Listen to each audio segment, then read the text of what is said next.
सही गरेन भन्ने लाग्छ भने हाम्रा पूर्वाधार योजनाहरू आम वडावासी नगरवासीहरूले चाहिँ गएर हेरिदिएर हामीले गफै मात्रै गरेको हो कि काम पनि गरेको रहेछ है भन्ने मूल्याङ्कन चाहिँ यहाँहरूले नै गरिदिनु हुनेछ भन्ने आशा गरिन्छ।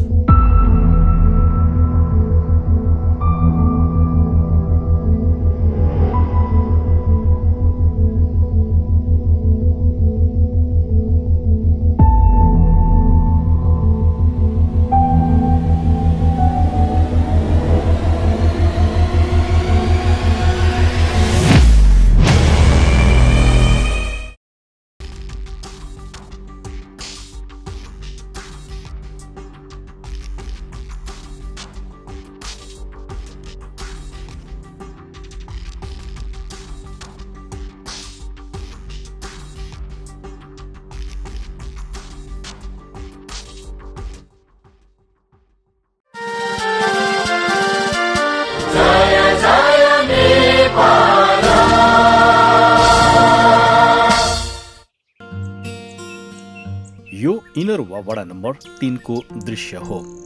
नमुना वडाको पहिचान बोकेको यस वडा विभिन्न अर्थले अन्यभन्दा भिन्न छ। यस 3 नम्बर वडा विकास निर्माणका हिसाबले समेत अब्बल देखिएको छ।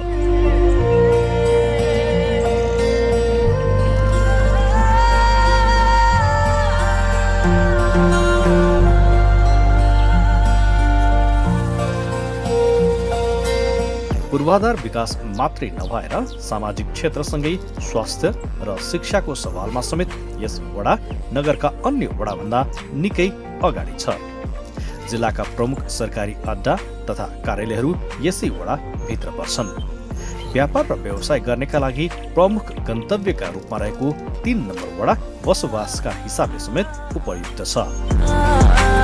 एकैचोटि गर्न नसके पनि प्रत्येक वर्षपछि चाहिँ हामीले अलिकति परिवर्तन गर्ने ढङ्गको चाहिँ कार्यक्रमहरू लक्ष्य राखेको छौँ। अहिले हालसम्ममा चाहिँ बनाएको 10वटा परिवारको लागि चाहिँ अहिले सम्पन्न भइसकेको छ। र म चाहिँ यो बस्तीलाई चाहिँ सबै टोटली हामीले पक्की घरमा सुरक्षित साथले हावाहुरी यस्तो आगलागी जनबाट चाहिँ बस्नको लागि पक्की निर्माण गर्ने क्रम जारी नै छ। अब त्यो धेरै नै परिवर्तन देखिन्छ यहाँ, किनभने अब पहिलेको सानो झुप्रोहरू घरहरू र हामीले घरको फुसको छानो भएको घरको लाई पनि टिनको पाता लगाएर हामीले यसरी बाँड्ने गरेका छौँ।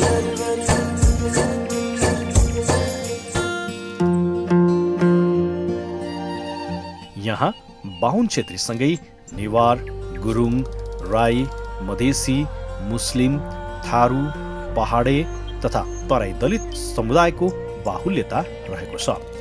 उत्तरतर्फबाट इनरवा आउनेका लागि मुख्य प्रवेशद्वार समेत यही वडामा पर्दछ। भौगोलिक रूपमा समेत ठूलो वडाका रूपमा रहेको इनरवाको यस 3 नम्बर वडा तीव्र रूपले शहरीकरण उन्मुख बन्दै गएको छ। यहाँ हिँड्दाखेरि धेरै हिलो थियो, पानी डुब्थ्यो। अहिले यो बाटोले धेरै यहाँका जनतालाई, जनतारी टोल विकास संस्था लगायत यहाँका किसानहरूलाई, अलिकति यतातिर बस्ने दाजुभाइहरूलाई सबैलाई सहजता अपनाएको छ। राम्रो भएको छ। अझ अलिकति बाँकी रहेको बाटो पनि सम्पन्न भयो भने अझ सहज हुन्छ। योभन्दा अगाडि पिच रोड पुरानो बाटो भयो भने पिच रोड भए तापनि जीर्ण अवस्थाले यो बाटो आवाज गर्न गाह्रो थियो र यो बाटोबाट अदालत र मेन रोड जोड्ने लिङ्क बाटो भएको हुनाले यो पुरानो इनरवाको पुरानो बाटो मध्येको एक बाटो भएको यो बाटो हो। र हामीले अहिले उपसदस्य मिलेर ढल निर्माण कार्य तीव्र रूपले गरिरहेका छौँ र हामी यो बाटो चाहिँ चाँडो पिच हुने चाहिँ अवश्य साथ हामी चाहेको छौँ। समृद्धि निकायमा पिचको 20 फिट, नाला दुईतिरको गर्दा 7 फिट 27 फिट, लम्बाइ चाहिँ 914 फिट। पहिले के भयो, एक ठाउँबाट सीमित एरियाबाट पानी निस्किने भयो, त्यो भयो।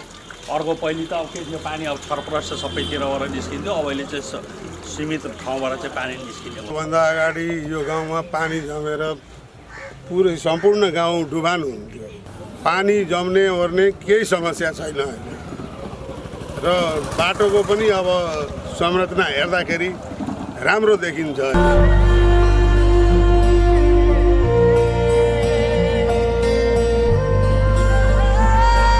यहाँ भित्री बाटा तथा कुना काप्चा समेत बजार र चोकमा विस्तारित भएका छन्।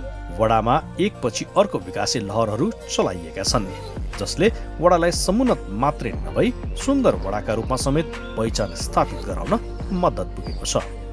सखुवागाछी चोक, अदालत रोड, सोमबारे हाट, मालपोत चोक र महेन्द्र चोक यस वडाका मुख्य केन्द्र हुन्।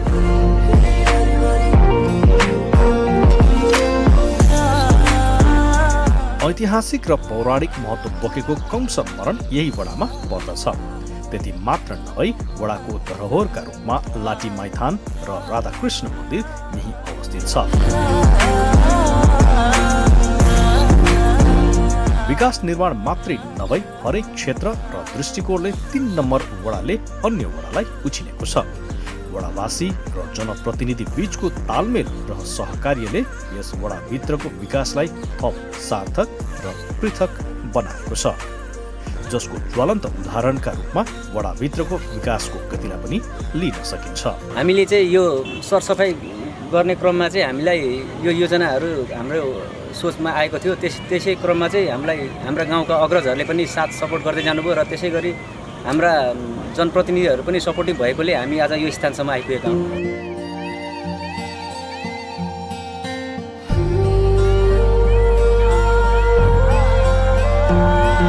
वडामा भएका र भइरहेका विकासी कार्यप्रतिको वडावासीको धारणाले समेत त्यसलाई थप पुष्टि गर्न मद्दत पुर्याएको छ।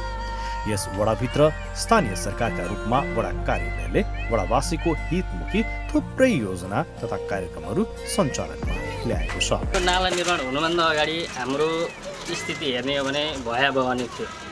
सडकमा भन्दा पनि बेसी पानी चाहिँ घरभित्र प्रवेश गरे हुनाले दुईतर्फी नाला निर्माण भइसके पछाडि र नालाको निकासमा अलिकति अवरोध सिर्जना छ अगाडिपट्टि अर्को टोलमा, र त्यो टोलको निकास सम्बन्धी पनि नाला निचोडमा पुगिसकेर नाला निर्माण सम्पन्न भइसकेपछि सम्भवतः नाला निर्माणले पानीलाई निकास दिने भावनाले डुबान क्षेत्रबाट 100मा 100 त नभनौँ 80-90% चाहिँ केही न केही राहत हुन्छ भन्ने महसुस गरिएको छ।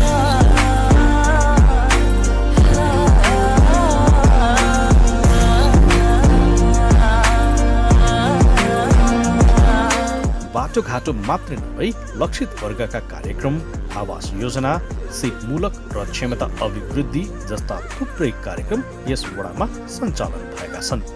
स्वास्थ्य, शिक्षा, खानेपानी र पूर्वाधार विकास जस्ता क्षेत्रलाई वडाले प्राथमिकताका साथ अघि बढाउँदै आएको छ, जसमध्ये वडाभित्र सञ्चालित केही बाहेकका अधिकांश योजना सम्पन्न भइसकेका छन्। यो स्वास्थ्य केन्द्रबाट हाम्रा यो 3 नम्बरबाट भएका 10,000 जनसङ्ख्याका बिचमा रहेको छ र यसले दैनिकै 15-20 जनाको चाहिँ सङ्ख्यामा चाहिँ यहाँ उपचार अथवा चेकअप जाँचको लागि चाहिँ यहाँ आउने गर्नुहुन्छ।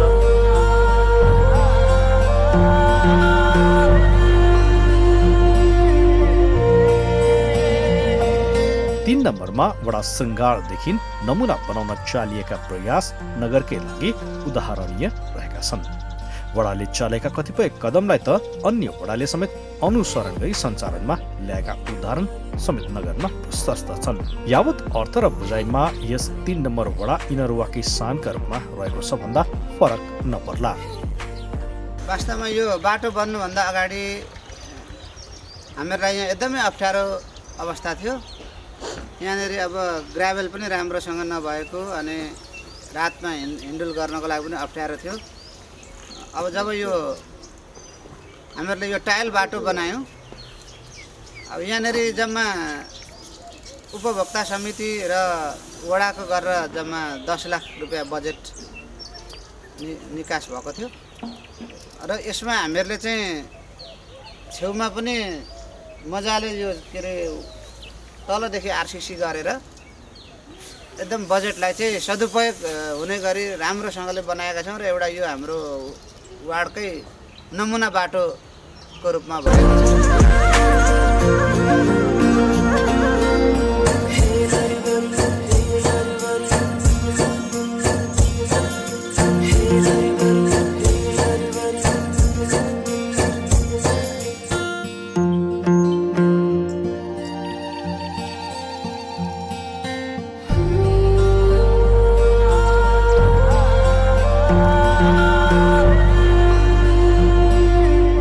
जनप्रतिनिधिको कार्यकाल लगभग समाप्तिको संघात नजिक आइपुगेको छ। निर्वाचित भई पदभार सम्हाले यताको जनप्रतिनिधिको काम कर्तव्यको मूल्याङ्कनको घडी पनि आएको छ।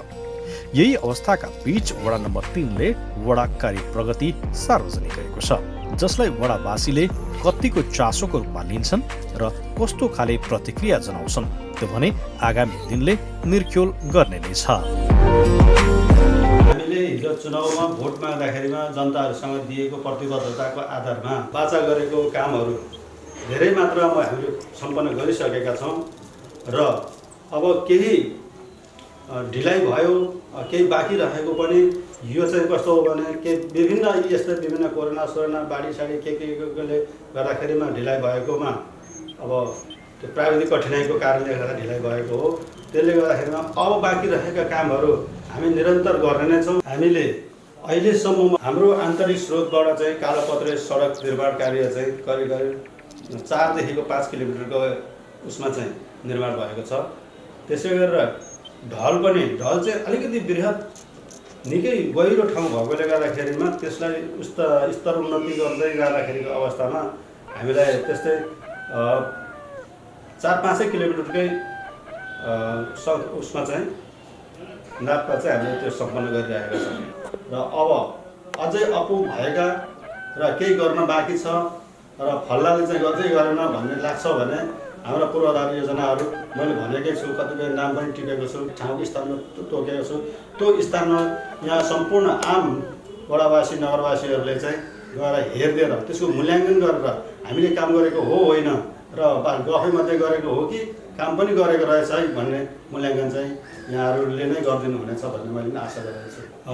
पूर्वाधार सम्बन्धीको कामहरू जस्तै अब सखुवागाछीदेखिको उत्तर पूर्व कल्याण टोलमा हामीले टाइल बिछाउने कार्य गऱ्यौँ र सखुवागाछीको गोल पार्क बिचमा सखुवागाछीलाई चिनाउनको लागि एउटा सखुवाको बोर्डको प्रतीकहरू पनि हामीले स्थापना गरेर चाहिँ यो चाहिँ सखुवागाछी हो है, यहाँ सखुवाको रुख थियो भनेर चाहिँ हामीले प्रतीक पनि स्थापना गरेको छौँ।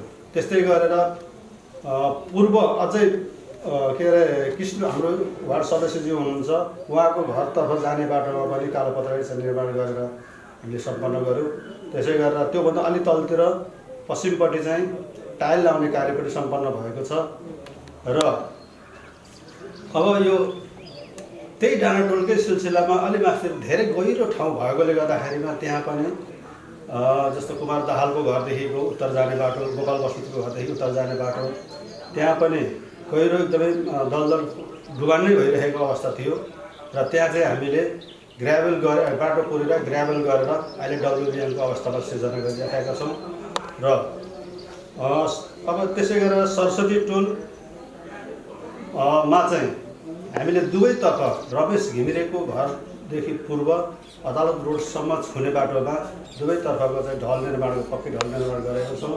त्यही सरस्वती टोलकै बिचमा लोकनाथ घिमिरेदेखिको पूर्व हुँदै शरद भट्टराईको घरदेखिको उत्तर दक्षिण र हुँदै गएर पशुपति ढुङ्गानाको घरसम्म र अदालत जाने बाटो सडकसम्म पनि कालोपत्रे सम्पन्न गरेको छौँ र यो त्यसै गरी जनता स्कुलदेखिको पूर्वपट्टि पर अन्तिम घरसम्म पनि हामीले कालोपत्रे नै निर्माण गरी सम्पन्न गरिसकेको छौँ र अब हामीले यो जुन माओवादीको पार्टी कार्यालय स्थापना भएको छेउ बाटो नहरसम्म पुग्ने गरी हामीले ठुलो मात्रामा चाहिँ बाटो निर्माण गरेर तयारी गरेका छौँ। अब त्यसलाई आउने आगामी वर्षमा हामीले कालोपत्रे गर्ने पनि लक्ष्य राखेका छौँ।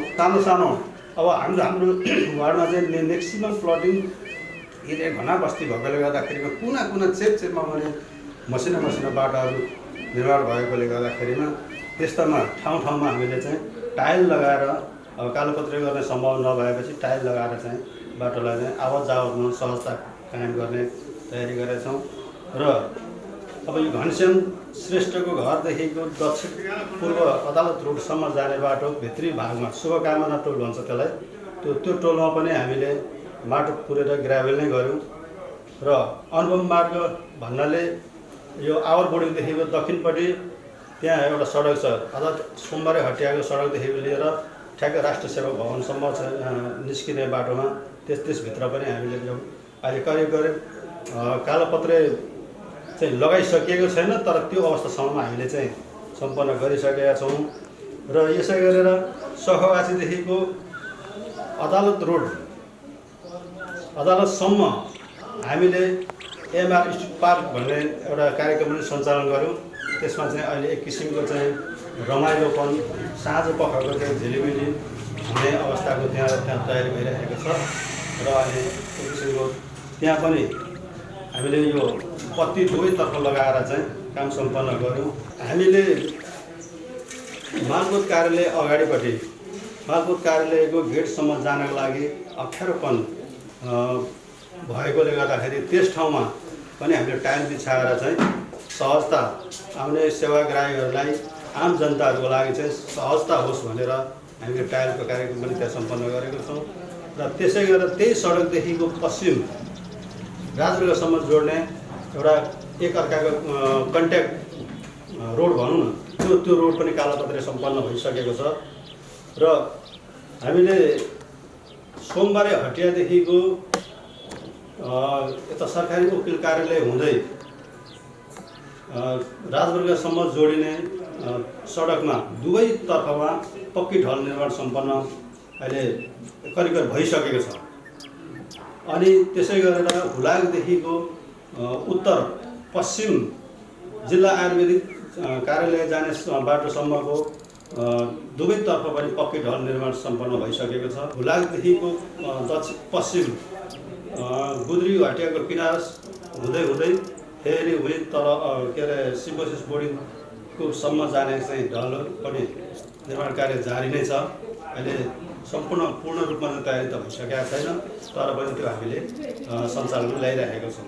सखुवागाछी हाइवेदेखिको लिएर शान्ति चोकसम्म सहरी अदालत रोड हुँदै शान्ति चोकसम्मको सहरीले निर्माण गरेको सडक हो। त्यो त्यसमा 2.5 किलोमिटरको दूरी पर्छ। फेरि सखुवागाछीदेखि लिएर मालपोत हुँदै शान्ति चोकसम्मकोमा पनि 2.5-3 किलोमिटरको दूरी छ। त्यो सहरीले नै बनाएको हो। हामीले हाम्रो कार्यकालमा हामीले हाम्रो वडा स्तरीय अथवा नगर स्तरीय योजनाबाट चाहिँ यो निर्माण गरेको भन्ने छैन। चोक हुँदै पर चिनी मिलसम्मको त्यो कि ताकि अब 4 नम्बर वार्डको बोर्डर हो, बोर्डरसम्म पनि निर्माण गर्दाखेरिमा त्यहाँ पनि कमसे 5 किलोमिटर जतिको सडक विभाग शहरी विकासले निर्माण गरेको हो। आन्तरिक स्रोतबाट कालोपत्रे निर्माण गर्दाखेरिमा अहिले हाम्रो करिब 3.5 किलोमिटर मात्रै भनौँ, किनभने यो चाहिँ भित्री सडकहरू भएकोले गर्दाखेरिमा सानो टुक्रा भएकोले गर्दाखेरिमा त्यति खासै लामो उसमा चाहिँ बनाउन सकिएन, बनेको छैन भनौँ न। विभिन्न स्थानहरूमा अब बाटो सडक निर्माण त भयो, निर्माण भइसके पश्चात बिजुली बत्तीको अव्यवस्थित भएकोले त्यहाँ कुनै ठाउँमा पोलहरू, बिजुलीको पोलहरू पनि नभएको र त्यस्तो ठाउँमा चाहिँ पोल लगेर स्थापना गरेर बिजुली सडक बत्तीहरू पनि अहिले झलमल्ला सडकमा उज्यालोमा हिँड्ने अवस्था सिर्जना भएको छ। नगर विकास कोषबाट पनि हामीले के अरे कानुन टोल वन कार्यालय पश्चिमपट्टिको मुसहरी टोलमा 10वटा पक्की घरहरू पनि हामीले निर्माण गरेर उहाँहरूलाई हस्तान्तरण गरेका छौँ। र लगत्तै आउने यही आर्थिक वर्षमा नै हामीले अर्को बस्तीमा चाहिँ देवकोटा स्कुल छेउको चमार टोल छ, त्यो चमार टोलमा हामीले 10वटा घरको फेरि पनि के अरे स्थापना गरेर चाहिँ उहाँहरूलाई हस्तान्तरण गर्ने योजना तयारी गरिराखेका छौँ। हाम्रो वार्डमा स्वास्थ्यको केन्द्र अथवा नभएकोले गर्दाखेरिमा हामीले एउटा आधारभूत स्वास्थ्य केन्द्र स्थापना गरेका छौँ, भवन समेत निर्माण गरेका छौँ। अहिले त्यस आधारभूत स्वास्थ्य केन्द्रले चाहिँ हाम्रो 3 नम्बरको वार्डका बासिन्दाहरूलाई मात्रै होइन कि 4 नम्बरको 8 नम्बरको जनताहरूलाई पनि त्यसबाट चाहिँ सेवा लिनलाई चाहिँ प्राप्त भइरहेको छ।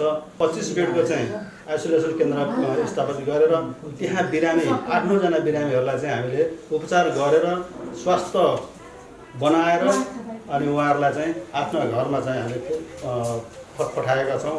हामीले वृद्धहरूलाई हर्लिक्स, कोभिड लागेका सङ्क्रमित भएका घरैमा होम आइसोलेसन बसेकाहरूलाई औषधि, मास्क लगिदिने, हर्लिक्स लगेर दिने, वितरण गर्ने, वृद्धहरूलाई पनि त्यसै गर्ने, अपाङ्गहरूलाई पनि व्हिल चेयर समेत हामीले बाँड्यौँ। र महिलाहरूको हकमा महिलालाई बेरोजगारी नहोस्, आत्मनिर्भरता होस् भनेर चाहिँ अहिले पनि हामीले आफ्नै वडाकै तर्फबाट सिलाइ बुनाइ कटाइको चाहिँ तालिम दिँदैछौँ। हामीले शिक्षालाई चाहिँ निजी विद्यालय हाम्रो 2टा निमावी छ। त्यो निमावीमा हामीले विद्यालयमा अध्ययन गर्नका लागि विद्यार्थीहरू आकर्षित होस् र पठन पाठनमा चाहिँ सहभागी होस् भन्ने हेतुले गर्दाखेरिमा चाहिँ हामीले 2टै विद्यालयमा खेलकुद सामग्री जस्तै चिप्लेटी भयो, पिङ भयो, चाकाचुली भयो, यस्ता सामानहरू लगेर चाहिँ त्यहाँ राखिदियौँ। अब हामीले जस्तो कि देवकोटा स्कुलमा चाहिँ गर्मी भयो भनेर त्यहाँ प्रत्येक कोठामा 2-2वटा पङ्खा पनि हामीले लगाइदिएका थियौँ। बच्चाहरूको लागि चाहिँ अलिक सुरक्षित रहोस्, गर्मीबाट चाहिँ त्यति भिड नपरोस् भन्ने हिसाबले गरेका थियौँ। अब हामीसँग 7वटा बाल विकास केन्द्र छ। 7वटा बाल विकास केन्द्रमा हामीले प्रत्येक साल चाहिँ के अरे बच्चाहरूले खेलाउने, ओछ्याउने, उनीहरूलाई चाहिँ त्यो अध्ययन गर्नलाई सजिलो होस् भनेर त्यो के अरे के भन्छ पुस्तकहरू, कपीहरू वितरण गर्ने गऱ्यौँ पनि। र अनि कसको कुन बाल विकास चाहिँ अलिक स्वास्थ्य र अलिकति सफा सुग्घर अनि राम्रो बच्चाहरूले चाहिँ त्यहाँ सहभागितामा चाहिँ बसेको छ, त्यसको अनुगमन गरेर हामीले 1-2वटा विद्यालयलाई चाहिँ हामीले सम्मानित पनि गऱ्यौँ। अब त्यस्तै गरेर अब हामीले यो 76मा आएको कोभिडको बेलामा हामीले आम जनतालाई चाहिँ सुरक्षित रहोस् र कोभिडको सङ्क्रमणबाट चाहिँ के अरे भयभीत नरहोस् भन्ने हिसाबले आफैले नै बजारमा पनि किन्न नपाउने अवस्थामा आफैले नै मास्कहरू लगाएर चाहिँ आफ्नै अफिसमै राखेर त मास्कहरू पनि वितरण गऱ्यौँ। हामीले बिरामीहरूलाई जो कोभिडको लक्षणमा परिसकेको छ, देखा परेको छ, सङ्क्रमण भइसकेको छ, उहाँहरूलाई अति जटिल भएकोलाई चाहिँ आधारभूत स्वास्थ्य केन्द्रमा के अरे हामीले आइसोलेसनमा लिएर आएर राख्यौँ। हामीले नै औषधि उपचार, हामीले नै खानपिन, बस्ने रहनसहन त्यो त्यतातिर के अरे के कसो गर्नुपर्ने सम्पूर्ण सरसफाइ हामी जनप्रतिनिधि लगायत समाजसेवी सबैजना गाउँलेहरूको एक साथ हामीले कोभिडलाई चाहिँ 76को कोभिडलाई चाहिँ दूर गऱ्यौँ। अब त्यसपछि बाँकी रह्यो अब बिचबिचमा बाढी आउने, डुबानमा पर्ने, घर बगाउने त्यस्तै क्रमहरू चाहिँ जल्ल थल्ल सबै चारैतिर चाहिँ डुबान क्षेत्र हो। अनि त्यसमा चाहिँ अब त्यो डुबानमा परेका आम दलित निम्नमुखी जनताहरूलाई चाहिँ राहत वितरण, कहाँ लगेर राख्ने व्यवस्थापन गर्ने, कहाँ कसरी खुवाउने भन्ने कुरोहरूमा पनि हामीले त्यहाँ ध्यान दियौँ। अब त्यसै गरेर सिजनमा कृषकहरूको लागि चाहिँ हामीले नव उन्नत जातको बिउहरू प्रदान गर्ने कार्य हामीले वितरण पनि हामीले आफ्नै वार्डैबाटदेखि चाहिँ गरायौँ। र यसै गरेर खानेपानीमा पनि, बिजुलीमा पनि अब के अरे जहाँ खानेपानीको अपुग थियो 76मा त झन् कस्तो अभाव भयो भने यो सडक निर्माण गर्ने कार्यको अवस्थामा खानेपानीको पाइप टुटेपछि यो एरिया हाम्रै यो वडा कार्यालयकै एरियामा चाहिँ पानी कलबाट नआउने, एकदमै आयो भने रातो बाक्लो आउने। त्यसले गर्दाखेरि त्यस्तो अवस्थामा पनि हामीले जारको पानी किनेर भए पनि हामीले घर लगेर खुवायौँ। करिब झन्डै 1 हप्ताभन्दा बढी चाहिँ जारको पानी ल्याएर खुवाइसकेपछि अनि लास्टमा गएर बल्ल खानेपानीबाट त्यो पाइप झर्न भइसकेपछि पानी सञ्चालन भएको छ। उहाँहरूलाई अहिले खानेपानी चलाउँदै हुनुहुन्छ।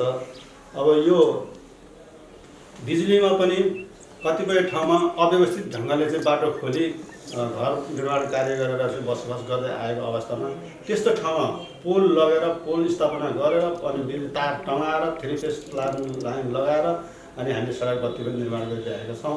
र अब आउने यस मध्येको पनि केही बाँकी रहेका कामहरू चाहिँ हामी अझै गर्नलाई तयार गर्छौँ भन्ने हाम्रो प्रतिबद्धता छ। पहिले हामी निर्वाचित भएर आउँदाखेरिको अवस्थामा 6 देखि 7 हजारको जनसङ्ख्या थियो भने अब अहिले आएर चाहिँ त 10औँ हजारभन्दा माथिको जनसङ्ख्या एक वडा मात्रै अहिले चाहिँ बसोबास गर्दै आउनु भएको छ। र यहाँ यो वार्ड चाहिँ यस्तो खालको वार्ड पऱ्यो कि आवासीय क्षेत्र खालि बसोबास गर्ने प्लटिङ यस्ता मसिना हाँगा बिगा के अरे बाटाहरू सहायक बाटाहरू चाहिँ हजारौँको सङ्ख्यामा नै देखिएको छ र अनि त्यही भएर साना साना टुक्री योजनाहरू पनि सबै ठाउँमा पुर्याउनको लागि अब एक भेकमा गएर पठायो त्यहाँ मात्रै गर्ने भनेर भन्नुहुन्थ्यो अनि अब अर्को बेला छुट्ने हुँदाखेरिको थोरै थोरै गरेर गर्दाखेरि केही कामहरू चाहिँ बाँकी नै रहेको छु त्यो पनि सम्पन्न गर्ने हाम्रो जनप्रतिनिधिहरूको बाचा छ।